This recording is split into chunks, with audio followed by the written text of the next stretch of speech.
Assalamualaikum warahmatullahi wabarakatuh. Baiklah, saya akan menjawab diskusi 7 studi komparatif pendidikan dasar di berbagai negara.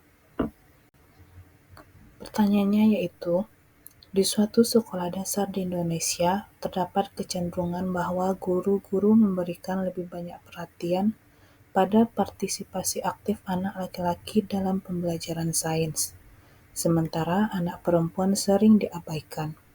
Ini tercermin dari alokasi waktu diskusi, pemilihan murid yang diajak berpartisipasi di depan kelas, dan dukungan lebih besar untuk kegiatan ekstrakurikuler yang dianggap lebih sesuai untuk anak laki-laki. Hasilnya, sejumlah siswi merasa kurang termotivasi dan kurang percaya diri dalam pembelajaran sains. Cari dan temukan artikel ilmiah terindeks Sinta atau Scopus yang berkaitan dengan isu gender di atas. Analisis artikel tersebut berdasarkan bab pendahuluan rumusan masalah dan bab hasil dan pembahasan. Artikel yang saya temukan yaitu yang berjudul Perspektif Gender dalam Penentuan Pengurus Kelas di Sekolah Dasar. Rumah Jurnal EduStream, Jurnal Pendidikan Dasar, terindeks Sinta 5. Pada bab pendahuluan, terutama pada rumusan masalah, peneliti dalam jurnal tersebut mendeskripsikan tentang Indonesia telah melakukan kesepakatan dengan negara-negara yang tergabung dalam UNESCO terkait dengan kebijakan Education for Air, yaitu menghapus disparitas atau kesenjangan peran gender pada jenjang pendidikan dasar dan pendidikan menengah.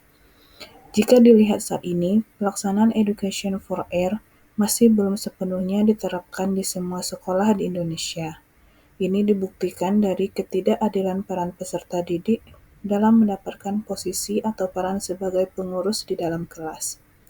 Salah satu contohnya adalah pada saat pemilihan pengurus kelas seperti ketua kelas dan pembentukan sekretaris kelas. Pada kenyataannya, banyak dari jabatan ketua kelas didominasi dari jenis kelamin laki-laki dan banyak dari jabatan sekretaris didominasi perempuan. Rumusan masalahnya dalam penelitian ini yaitu bagaimana pelaksanaan program pengarusutamaan gender yang ada di sekolah dasar, khususnya terkait dengan pemilihan jabatan ketua kelas dan sekretaris kelas. Pada bab hasil dan pembahasan, peneliti mendeskripsikan tentang gender. Gender berbeda dengan pengertian jenis kelamin atau seks. Gender lebih menonjolkan pada fungsi atau peran seseorang di masyarakat, sedangkan kelamin atau seks lebih menitikberatkan pada pembedaan jenis reproduksi antara laki-laki dan perempuan. Setelah itu, peneliti menjelaskan tentang stereotip, merupakan sebuah pelabelan terhadap seseorang yang dilihat dari karakter, sifat, dan ciri yang melekat pada diri seseorang dan terjadi pada kelompok masyarakat luas. Setelah itu, barulah peneliti menghubungkan antara gender dengan stereotip. Sebenarnya tidak ada hubungan antara jenis kelamin dengan posisi atau jabatan pada ketua kelas dan sekretaris. Diharapkan guru sebagai pendidik harus memberikan pemahaman kepada semua peserta didik bahwa posisi atau jabatan tidak harus diberikan kepada salah satu jenis kelamin saja.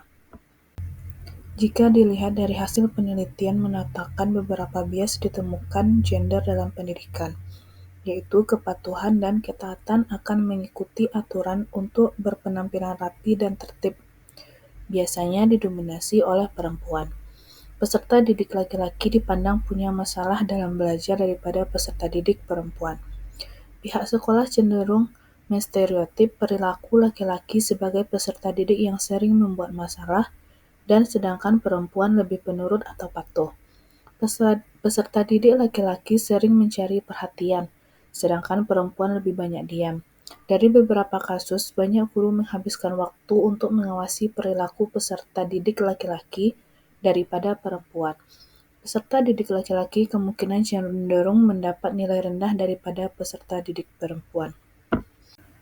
Pemecahan masalah yang ditawarkan oleh peneliti di dalam artikel tersebut yaitu memaksimalkan peran orang tua dan guru sebagai pendidik. Tugas orang tua dalam pendidikan keluarga harus mengajarkan kepada anaknya akan peran dan tanggung jawab anak dalam keluarga.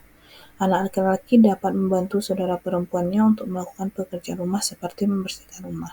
Sedangkan anak laki-laki bisa membantu saudara perempuannya untuk memberikan kebutuhan pokok keluarganya.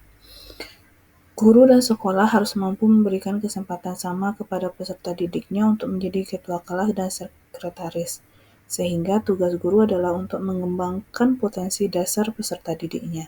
Jika peserta didik perempuan mampu memimpin, maka guru harus memilih perempuan untuk menjadi ketua kelas. Sedangkan jika ada peserta didik laki-laki yang rajin dan penurut, maka laki-laki tersebut harus diberikan tugas sekretaris.